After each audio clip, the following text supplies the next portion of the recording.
story, and the fact that I'm using Twitter to cover it, and the fact that I'm also involved in journalism. That's like the trifecta for news organizations.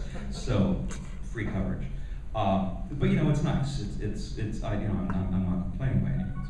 But it does beg the question: what does this mean in the long term? Have I created something new here? Like I said, I don't feel like it's inherently new, because there are elements of oral history storytelling in here. There's a form of beat reporting that's taking place. There's the anchor coverage that I described before. I mean, the one thing that I guess is sort of new is I'm doing this constantly in real time, 16 hours a day, 7 days a week, and relying on the public for help rather than professionals. So yeah, that's different, but it's not like I'm the first person to do any of those things. People have been, you know, another social media term, crowdsourcing isn't new. The very first independent paper in the US was published in 1680 in Boston, called Public Occurrences. It was 4 pages long, but they only printed on 3 pages because they didn't have big enough circulation to have everyone see it. So they left the 4th page blank. People could write notes on it, and the pub would leave it there and pass on the note, pass on the stories until they printed another edition the next week. They got shut down the next week, so they never got to really take it anywhere. But nonetheless, they were doing network journalism and crowdsourcing in 1680. And that's happened ever since. Letters to the editor, commentary crowdsourcing, you know, or commentary citizen journalism, whatever you want to call it. So I don't buy a lot of the arguments that say I'm totally pioneering things. I'm just doing it in an unusual combination. But let me just finish most question here in terms of what it means next. My concern is newsrooms might go and say, okay, we need to hire a full-time person to cover Twitter as a beat. No. I don't want that to happen. What I would rather see happen is that there is not only a cultural shift, but a personnel shift, in the sense that editors and managers are able to find a way to carve out a certain amount of reporters' time. Not every reporter necessarily, but at least enough people representing the desks in the shows, or however they're organized, so they can improve their social media chops, their social media credibility, and build their base of sources there.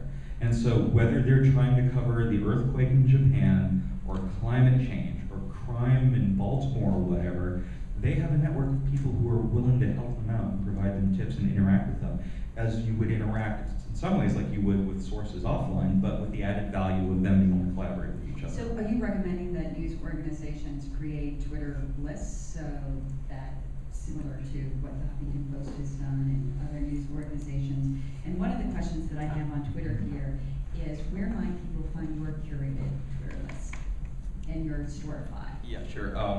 Let me answer the first part of that if I remember the question. I don't know. I think it's going to depend on how they want to organize. Like, for example, if, let's say I was in a situation where there were 3 of us doing exactly what I'm doing in the Middle East, and one of them was based in Abu Dhabi and another was based in Malaysia, and basically giving us 24/7 coverage, then I could see that being a Twitter list. But the problem with Twitter lists is they don't include retweets. And so there's got to be a way. So when people say, can I create a list for you so you have your own separate column, so you're more than welcome to do that, but I actually suggest you find a way of creating a search result for me, like doing, I think it's from :a Carvin. If you do that and tweet to Hootsuite, it gets everything I'm doing. So yeah, I don't know. Twitter isn't designed for this necessarily, and so I think that still needs to be figured out. I mean, there are probably ways of creating some sort of hack to be able to look at the Twitter list and combines it all together. But then there's also the issue, if you scale it with the number of people involved, does the public know who they're talking to? Does it feel so institutional to the point that they don't want to participate? And so I think there's some great opportunities for experimentation here, and I'm hoping that we're going to do some at NPR, not only more related to what I'm doing, but perhaps eventually for some other desks and beats.